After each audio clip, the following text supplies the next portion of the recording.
Hello, this is Bear, and this is going to be a video on the TR system. This is going to show you only the heroic TR. There will be another video for the other kinds of TR.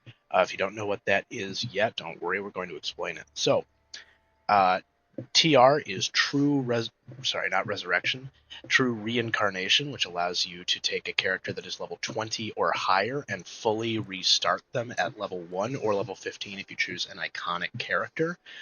You cannot do this to a character that is an iconic character, so you cannot take a character that started at level 15 and take them to 20 and then back down to 15. They have their own different method for doing this. So, why would you want to do this? Well, every time you do it, you get a small bonus going forward on all characters based on the, in this case, class that you TR'd off of. This is how, if you see, these guys run in the background all have those little wings next to their names. That's how you get those on your character if you don't have them already. It's also how you can increase your base number of ability points at character creation. It's how you can kind of keep progressing a character with things like their Reaper points and things like that, resetting all of your first time bonuses. There's a lot. It's also how you can just play different builds and keep trying them on the same character without feeling like you're just abandoning something. You're still getting that permanent bonus from that past life out of it. This is one of the number one gameplay loops of DDO, and it's kind of like a not quite infinite, but you won't be running out anytime soon. New game plus system, and even if you do run out, they put more of these out. Not frequently, but frequently enough to keep you busy, especially if you start a second character to do it on. So at this point, I'm going to start by showing you how you can do a TR before I go into the specifics of like what you're going to get. So from here, I'm standing in the subterranean in the marketplace. I'm going to run over to the 12 in the market. Now, the 12 is not where you actually do the TR. This is where you get the special item that lets you do this kind of TR. You can buy it with DDO points in the store, but you do not have to. That's only if you really don't want to do this. So you're in the 12 here. You've run past, by the way, absolutely classic tavern. All of these guys' business just got destroyed. It's full of crazy, evil monsters from Zoriat. I say crazy because they're literally crazy. And then they're all standing outside here, so you can just spirit bind here, get on the ship, go wherever you want to go. You don't need to do this anymore because now you can directly bind on the ship, and you can get your tavern healing on the ship. But back in the day, man, this place was awesome. But you're going to go past them, and you're going to go not into the tower here, but you're instead going to turn right over here, and you can see the magma elemental over there, Lahar. He is your new best friend. You're going to talk to him. You're going to tell him you want to trade tokens for augments. Then you can hit the X, click here, type in here, hit enter. Doesn't matter which one you do. I always hit the X, but you're going to go to page 3. And then here, we're going to see these heroic true heart of wood and heroic true heart of blood. For the type of true reincarnation we're doing in this video, you want the heart of wood. Heart of blood is for TRs, but it's for a different kind of TR that I'm not talking about today. This is the heroic true heart of wood, and it costs 20 tokens of the 12. What are tokens of the 12? Tokens of the 12 are what you get in the end chest of all of the old epic content. Now, when I say old epic content, I guess it's a little vague these days, because now you'd say like Menace the Underdark, that's pretty old. Well, it's the stuff that was already the epic content before the maximum level increased to 25 with Menace of the Underdark. So that's talking about quests like Sands of Manectarin. All right, that's going to be talking about quests like Sentinels of Stormreach. That's going to be talking about Fjarlin Carnival. That's going to be talking about, Vault of Night, one of the best ones.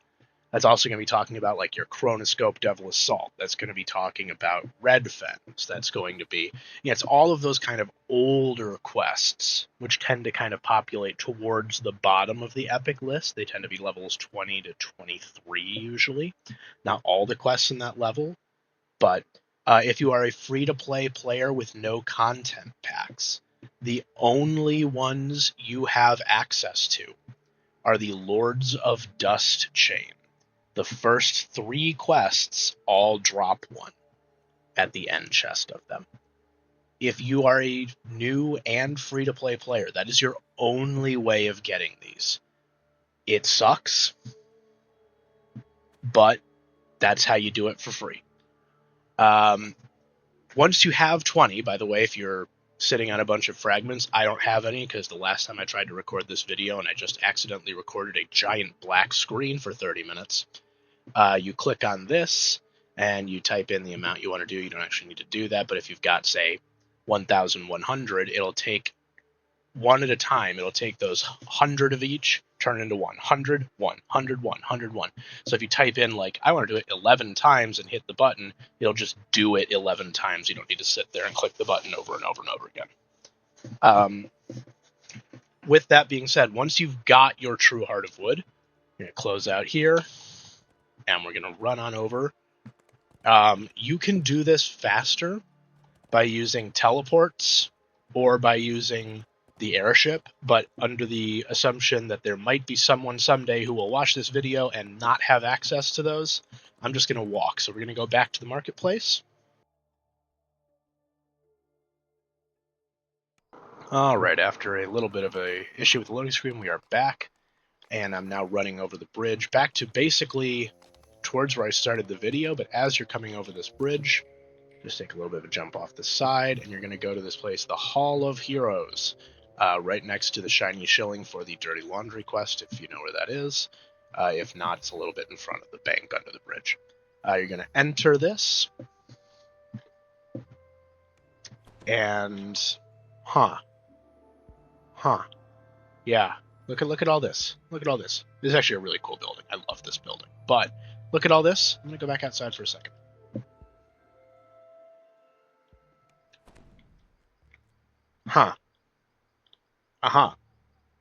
It goes up. It doesn't go out here. I think they've found the TARDIS in DDO. But in the even larger basement, you're going to jump down here, and then you're going to go through the door by the Fate Spinner. So we don't need the Fate Spinner. We need this door here, the Reincarnation Grove. You're going to head on through there. And then here, we've got the Life Shaper. Now, this used to be a nice little halfling woman that would talk to you very kindly about, going back and starting over and ask if you really want to do this. And now they're just like, ball of light, colors, speak to me, colors. And the colors are very presumptuous. It thinks you know what you're doing.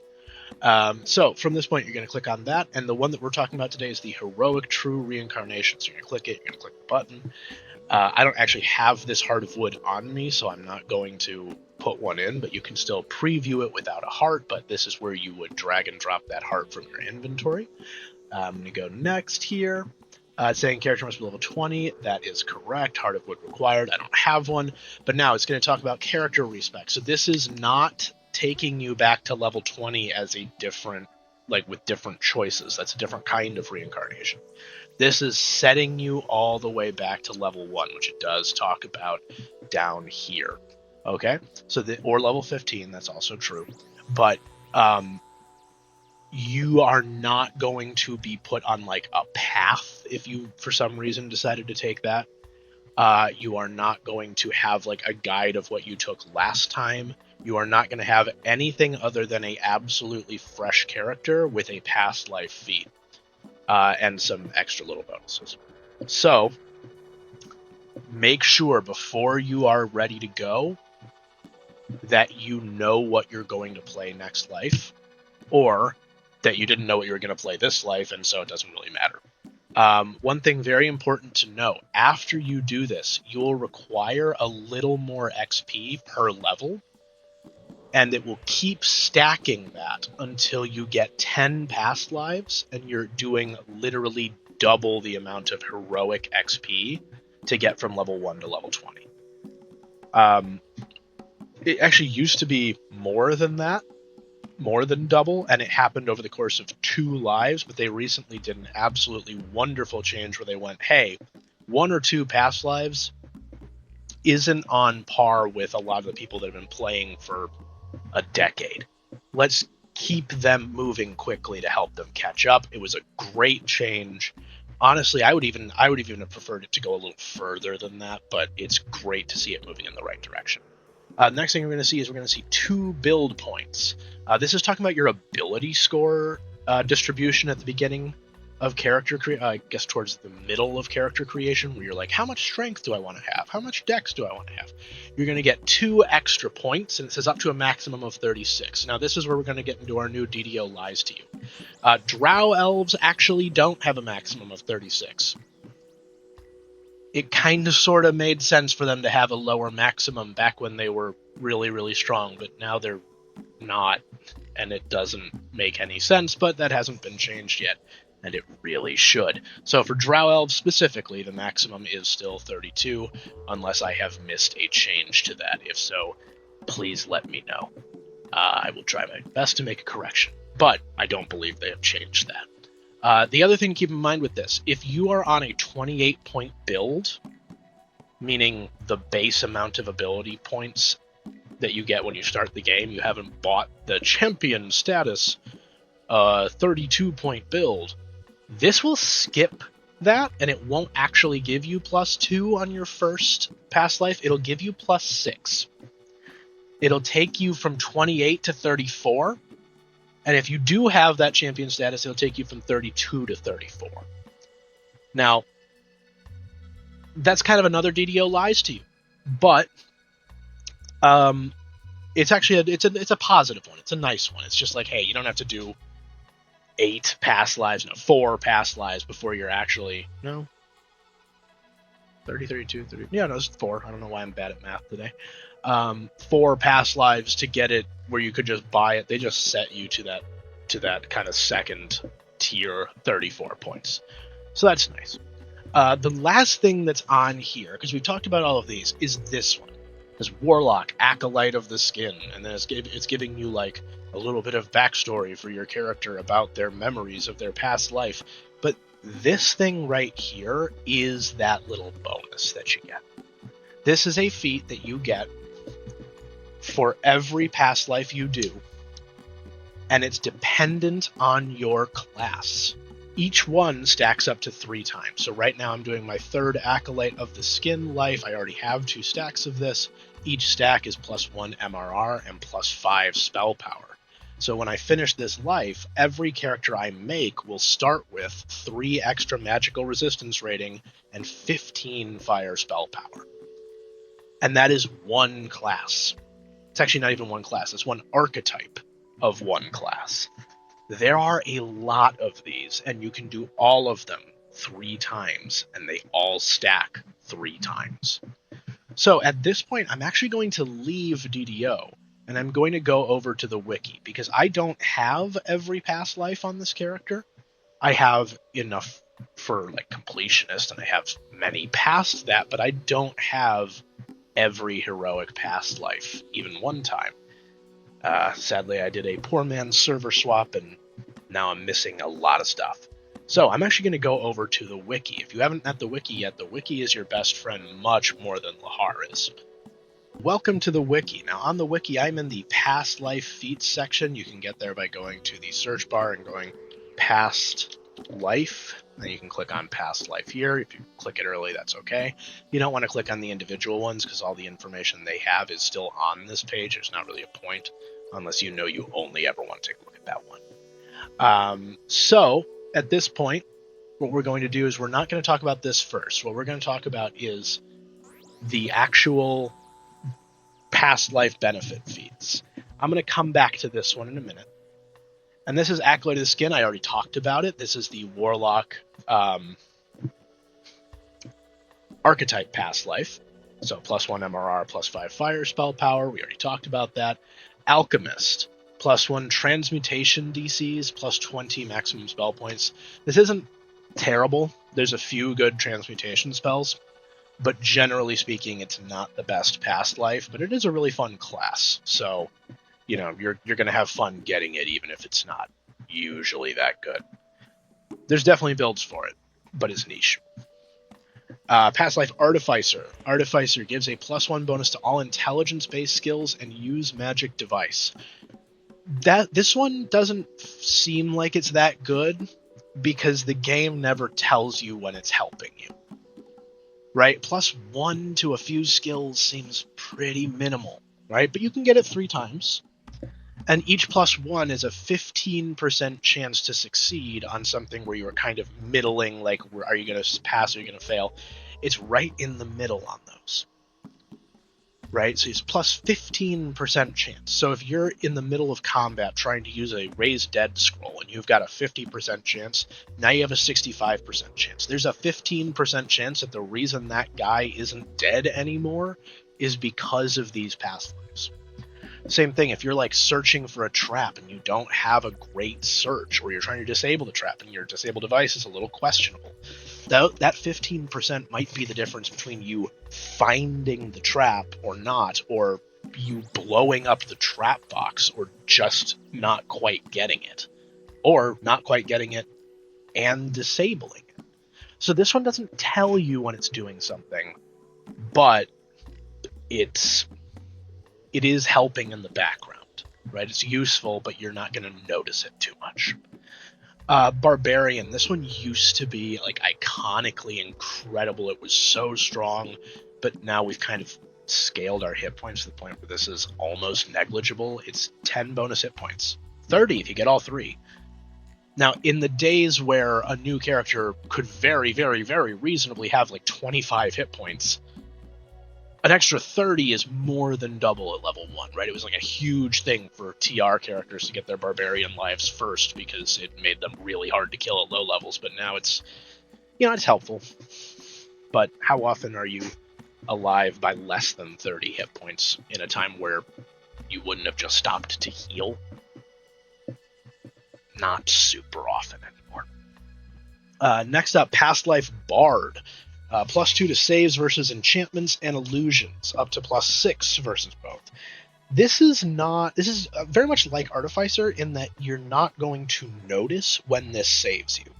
Illusions isn't awesome. There's not many illusions that you're saving against, right? There's like a few enemies that are going to cast Phantasmal Killer, but you can block that with a death block item or a death ward spell. Or you can just not fail 2 saves in a row, right? I mean, there's a lot of ways out of this.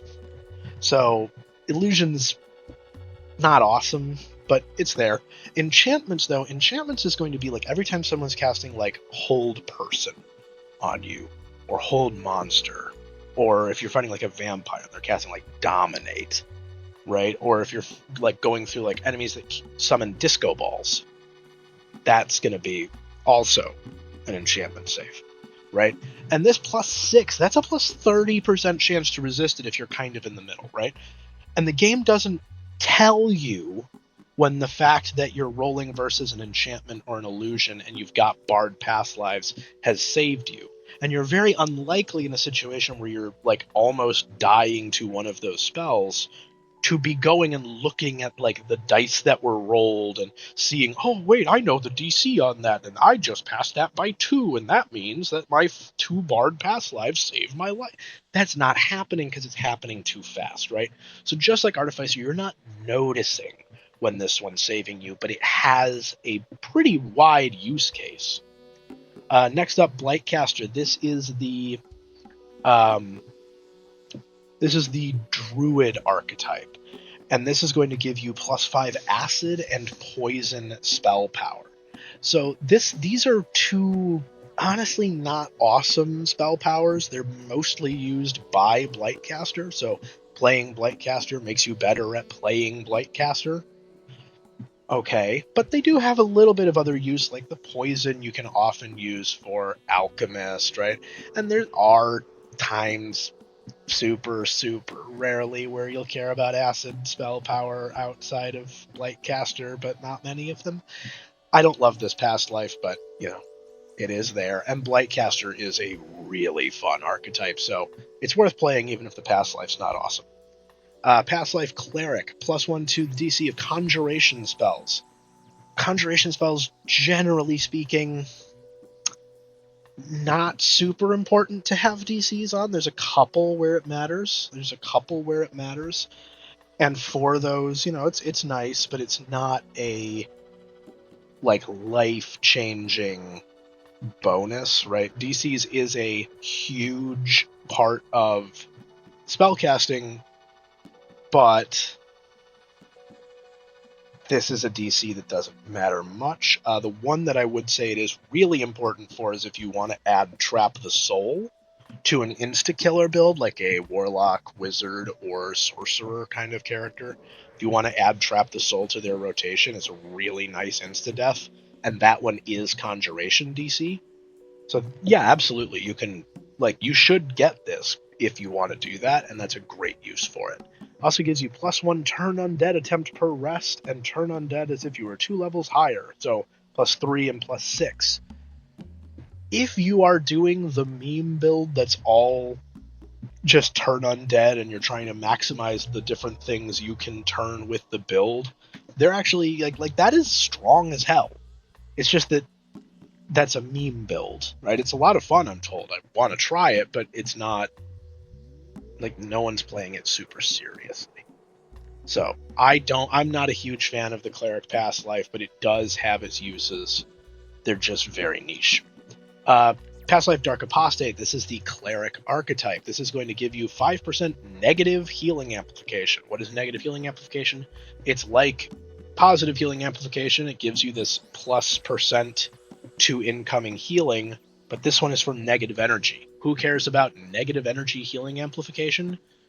Well, it's Dark Apostate and Pale Master Wizard, and that's it. That's the entire list.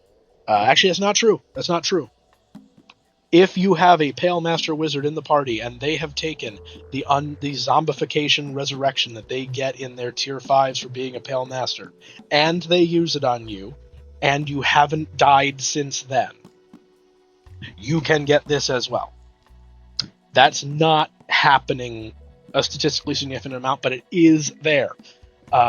Notably, very important, you do not take more negative energy damage if you are not healed by negative energy because you have this. It is only when it is specifically healing you that this is applied. So this is never going to hurt you. It's only helping in its niche situations. It's also 5 negative spell power. Negative spell power is used by basically the exact same builds. It's very niche, but when you're playing its niche, these are awesome things to get. Past Life Dark Hunter, this is the Ranger archetype. +1 to hit with sneak attacks and +1 sneak attack damage. Those are solid. Those are nice extras. Nothing life-changing, but they're nice bonuses. I've never actually played a Dark Hunter. I should.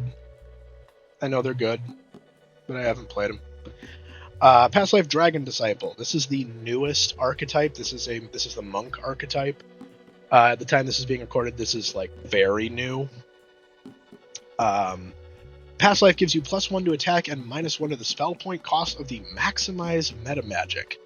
This is a very, very specific Past Life, although most casters take Maximize. So, it's not bad, it's just kind of weird and niche, and it's more useful when you're leveling than it is for optimizing a build at cap, because one attack doesn't scale super well past the low levels, and -1 in spell point cost and maximize meta magic. By the time you get to cap, a lot of builds will have kind of permanently sorted out spell point problems. Some of them will still run into issues at raid times, but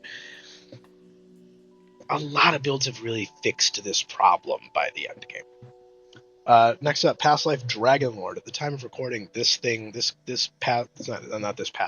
archetype for fighter is insanely strong, and you're seeing it on like half of the builds you play. That you play with in a party. The bonus for this one is +1 damage with melee weapons, just solid, and +1 breath weapon DC. This is a little niche at first glance, but right now, Dragonlord is using this, and it's really strong. A lot of your casters are using the Draconic Incarnation breath weapon as their epic strike, which is really strong. And very few people are using the Dragonborn Breath weapon, but it does exist. So this is better than it looks, but it's still not incredible. But it's like, this part's really good. This part's solid. Past Life Druid. This is a +2 to the ability scores of all summons, charms, and hirelings. This one is another one of those kind of like, you don't notice it helping, but if you've got something like Froggo or Teal or Darling or some of the other like kind of not freebie, but like from the pre-order packs, hirelings that can do traps, or if you're someone that frequently goes into the store and buys a trapper, this helps them be relevant in content they're a little out-leveled for. If you are someone who likes like charming reapers or stuff like that, this is making them a little stronger while you've got them. If you're playing that, people like it, but it's not very good, but it's really fun for a lot of people. Summoning builds, this is core critical. Don't try to play it without this. But this one, honestly, I think might be one of the worst, because it's so incredibly niche that any of these things are relevant to a build. And even when they are, like, +2 is a good bonus. But for how niche this is, I feel like it should be bigger. Next up, we have Past Life Favored Soul. Past Life Favored Soul gives you +1 to spell penetration checks. If you've ever played a caster and you've tried to cast like Hold Person, Finger of Death, Destruction, Bards would also be covered by Hold Person. But like any of those spells where you're directly targeting a guy and they get to make a save against it, and it's not AoE, it's just you, or it's targeted on you, but it's AoE. And you see that big like blue shield thing kind of show up, and they don't even make a save, and it just didn't work. Spell penetration is how you get through that. So that's on enemies like Drow Elves are really famous for this, right? But also like a lot of your extraplanar creatures, like all of the devils, you need to make spell penetration checks. This gives you a +1 to that. It also gives you 20 spell points. And again, this kind of, back when there were very few spell points in the game, this used to be really nice, but now it's kind of like, it's genuinely hard to ever utilize that. So this part's kind of negligible, but this is nice. Past Life Fighter. +1 to attack rolls. This doesn't scale well, but it helps you out early. And +1 to the DCs of your tactical feats. This used to be kind of garbage, but then they really, really upped how important tactical feats were. They made a lot more classes use tactics. They put a bunch of tactics into the Epic Destinies. They let you get some for free. They gave abilities that make, like, improved Trip makes people helpless, right? Or tripling the effectiveness of Sunder, right? Like, though it's becoming a lot more important. You're seeing a lot of, like, the legendary Dreadnought Epic Strike has like 3 or 4, I can't remember, I think it's 3 different tactics that it's using. Yeah, it's Sunder, Trip, Knockdown, or sorry, Sunder, Trip, Stun. So it's got like 3 different tactics that it's using. Grandmaster of Flowers has tactics on its Epic Strike, right? You're seeing a lot more of them, so this has like become a much bigger deal. I will say tactics are one of the easiest things to stack DCs for. So although DCs are awesome, tactics DCs are a little easier to get over the no-fail threshold. Sorry, the no-pass threshold. So not as important in the long term, but early on, awesome. Past Life Monk. This one's really simple. +1 damage. Do you do physical damage? Here's one more of it. Obviously, that 1 is going to scale up when you start adding in your melee power, your double strike, your critical profile, right? It's actually a lot more than 1 damage. Even from level 1, it's more than 1 damage, no matter what you do. So, don't look at +1 and then remember yourself hitting a monster for like 10,000 at level 30 or something like that, right? If you were playing a build that does that kind of stuff, and go, why would I care about +1? It's actually a lot more than that. Monk's also just a really, really fun class. So a very, very generally applicable past life on a very fun class. This one's often worth getting. Next life, Paladin. Next up is Paladin. This is the beginning of how we start seeing, like, have you ever been in a dungeon and you've healed yourself and you've healed yourself for like 20 and you've dropped that same heal on someone else and saw it drop like a 60? You know, like, hey, why is that guy getting like 12 billion healing and I'm getting nothing? This is kind of the first step into understanding that. Every Paladin past life you get gives you 10% more healing from positive energy. Now, you can get it 3 times. That's 30%. Keep that number in your head. That's 30% at level 1. So that's 130%. This one is an awesome one. It's lit. Everybody is affected by positive energy. The only people that are not are people playing Warforged who are dumb and take the feat that removes positive energy, and people playing Warforged Divines who are using their like transformation ability that very temporarily removes positive energy healing. Literally everyone else in the game is affected by it, and this is really, really good. This is arguably the single best past life, depending on your build.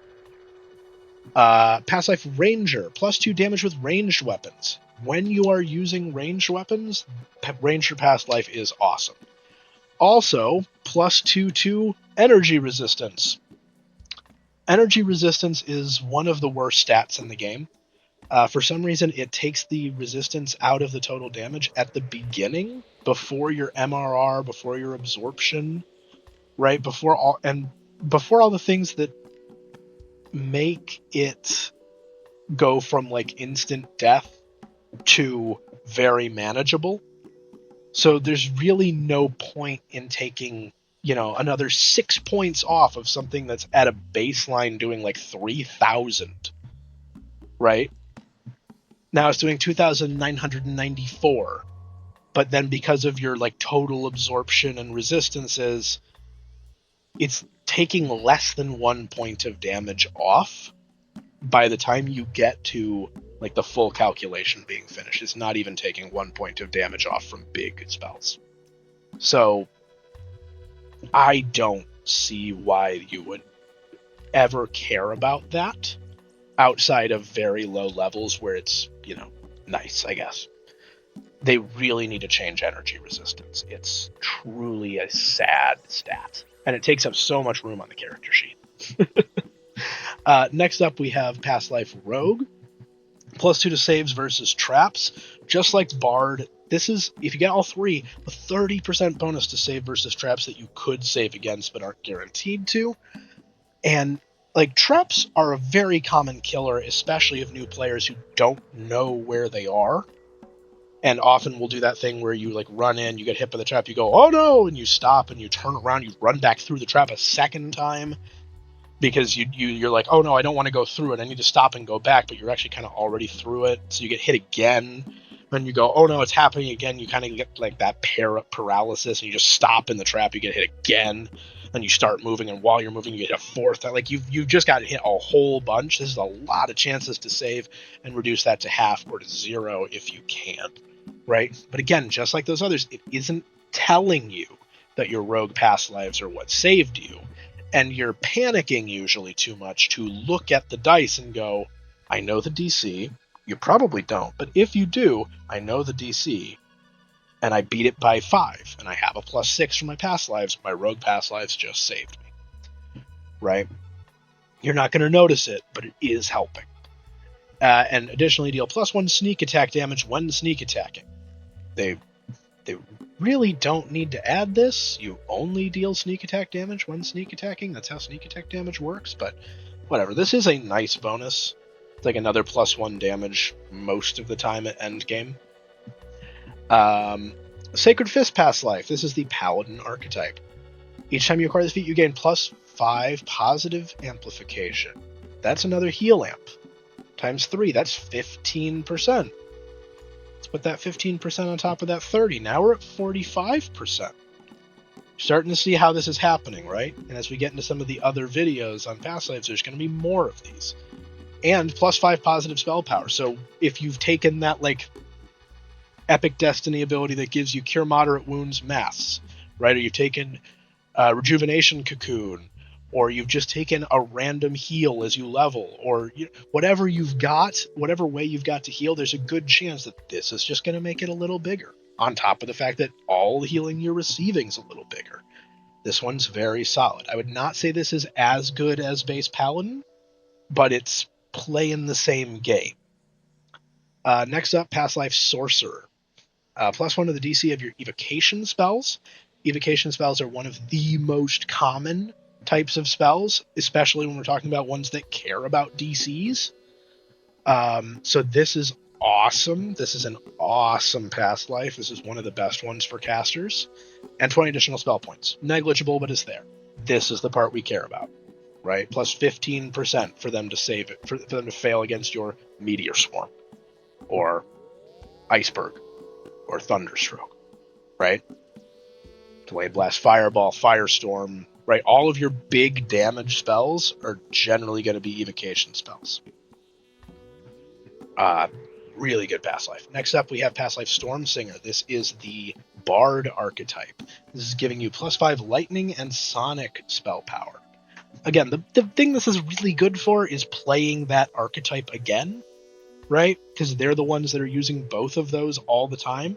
But Air Sorcerer is fun, right? And it's pretty good.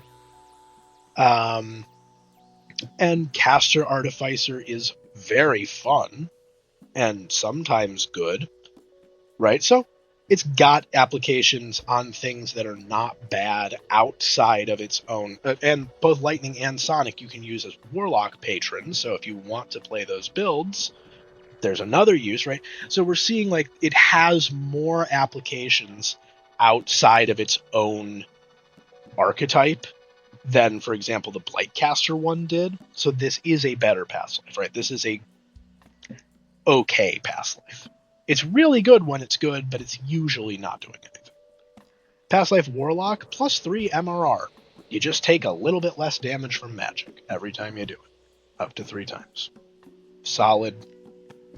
This is what I'm working on after Acolyte of the Skin, because I wanted all the MRR ones, right? I wanted to boost up my defenses, so I'm grabbing all of these right now, right?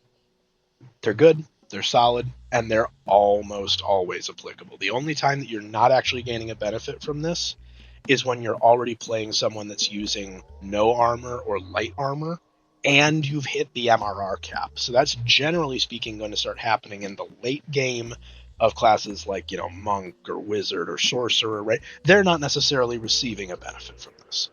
Frequently they will be, right? Especially if your gear isn't awesome, but sometimes they are not going to be receiving this. But anytime you're playing someone who's wearing medium or heavy armor, you're always receiving this bonus.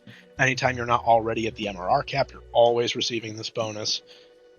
It's super solid and super flexible.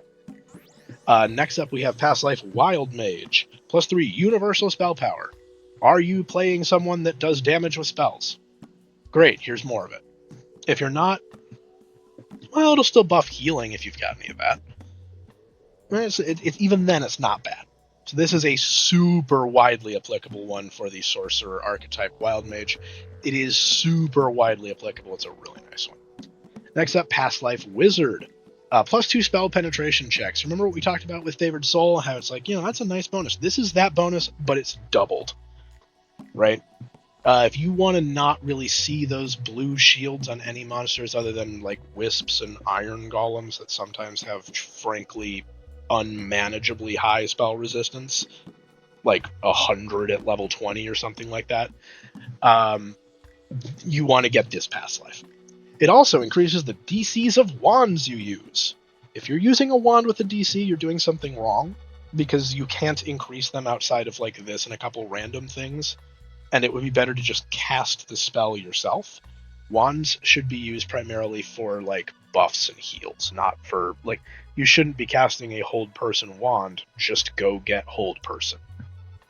This is completely useless, and honestly I wish they'd get rid of it so it doesn't tempt people to try it, or build it up to actually be useful, but they're not going to do that. Let's come on back up to the top here, because that's the end of the list. That's gone through all of them. At the top of the list, we skipped one. It's called Completionist. It doesn't have a past life before it. Completionist is a bonus you get when you have gotten at least one past life from every class. Now, that does not mean you need both Acolyte of the Skin and Warlock. You need either of them. If you have either, you count as having completed Warlock for Completionist.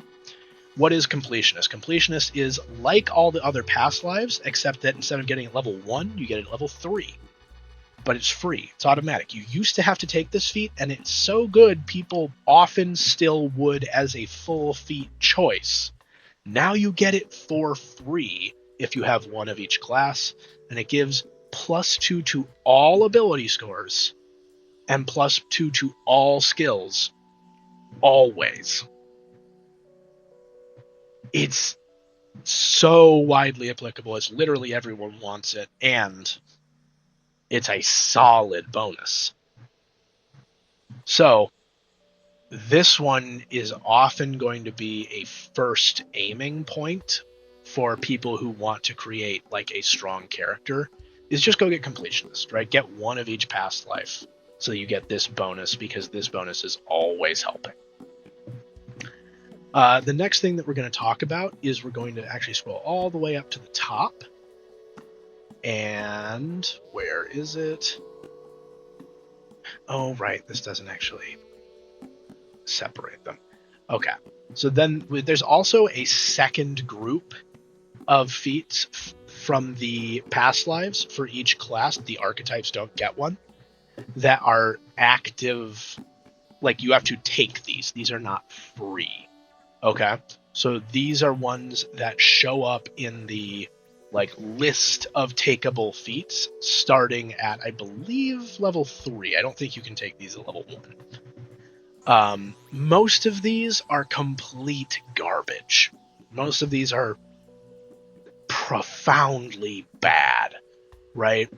Let's see if I can find one that's profoundly bad here. Okay.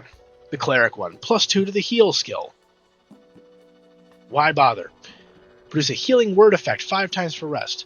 Healing word isn't even a spell in the game. This is the only place it comes from. It deals 1d4.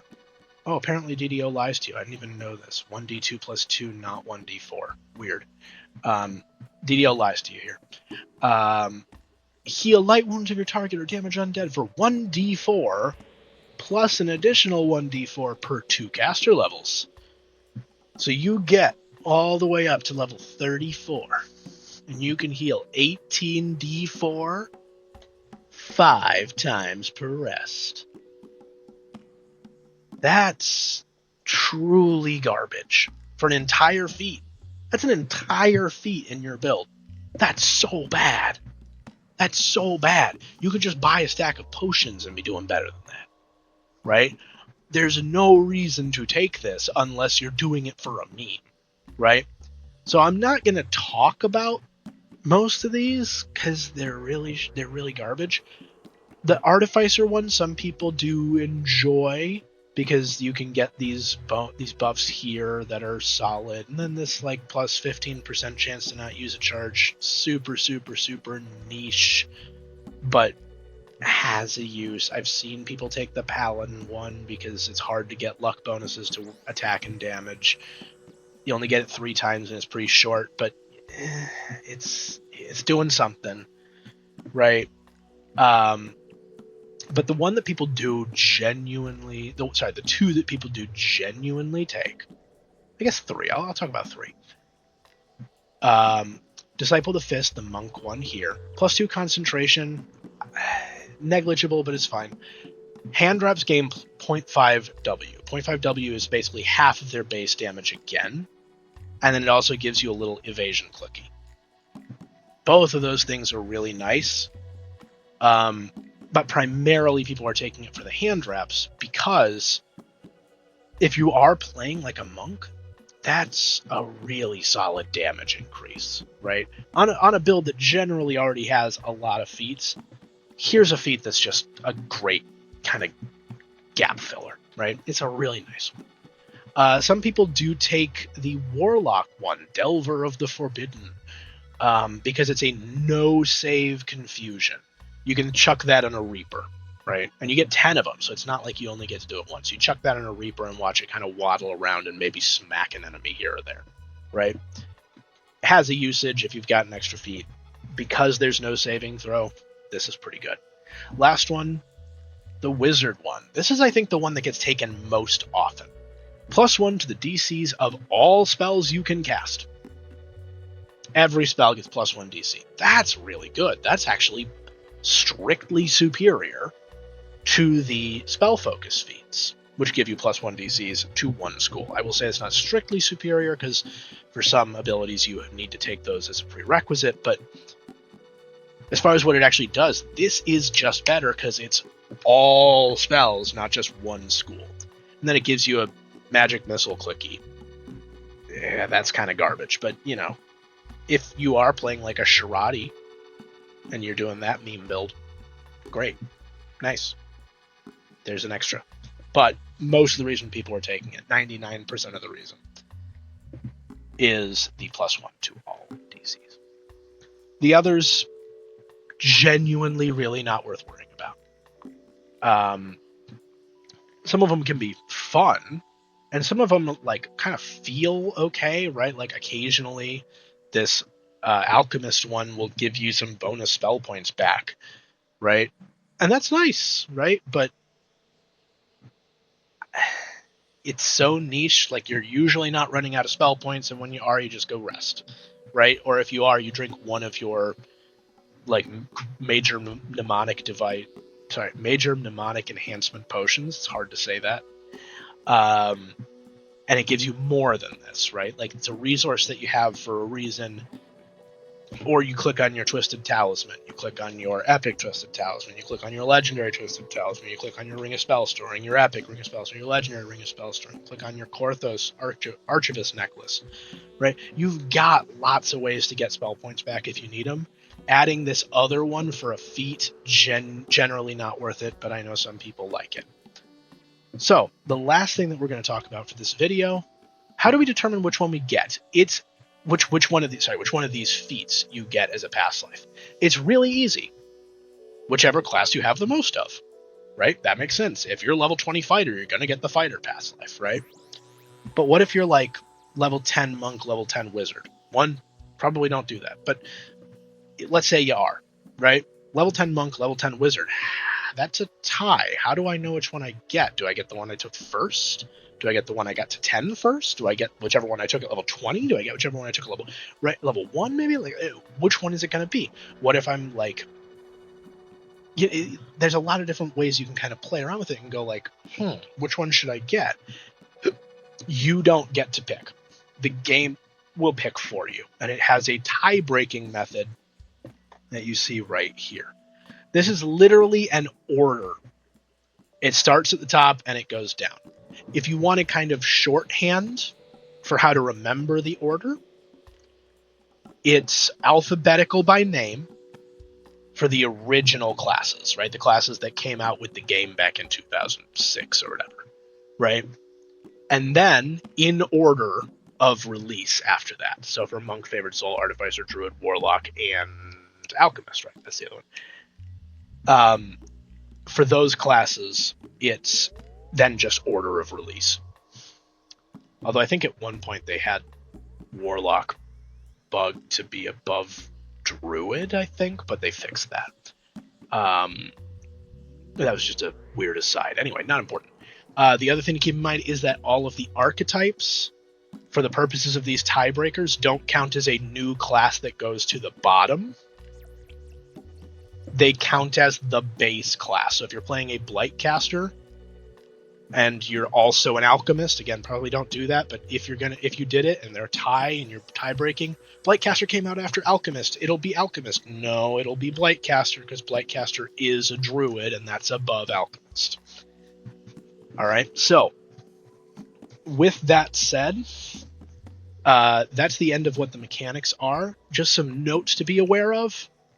All of your stuff in your inventory is going to go into a special withdraw only bank. You're going to need a little bit more XP every time you do it until your 10th one, where it's double XP, and it'll be that forever. You keep all your tomes.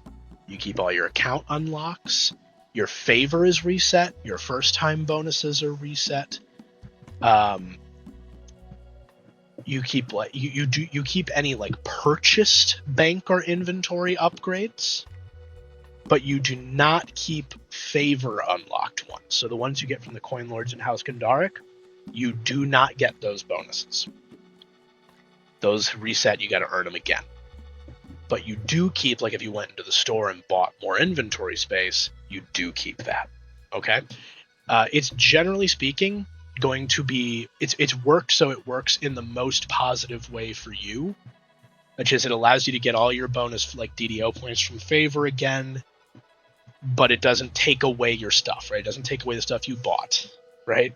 All the things you earned, you can earn them again, right? Did you earn a free tome from getting to 1750, 5000, or 7500 favor? You can do it again. You can get all the tomes for free by doing that over and over and over again. 6 times, right?